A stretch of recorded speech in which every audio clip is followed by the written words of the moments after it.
Quick tip here, guys. KitchenAid dishwasher, or any dishwasher for that matter, not draining.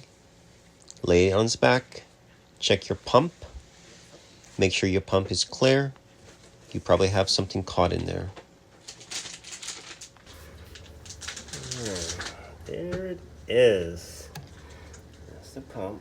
That's your glass. You see it? You can remove the drain hose from the dishwasher, put it in a bucket just to make sure that the unit is draining properly.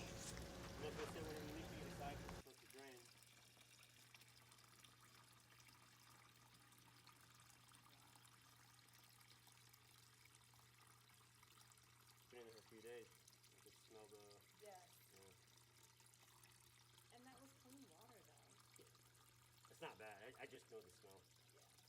That's what I Believe told me,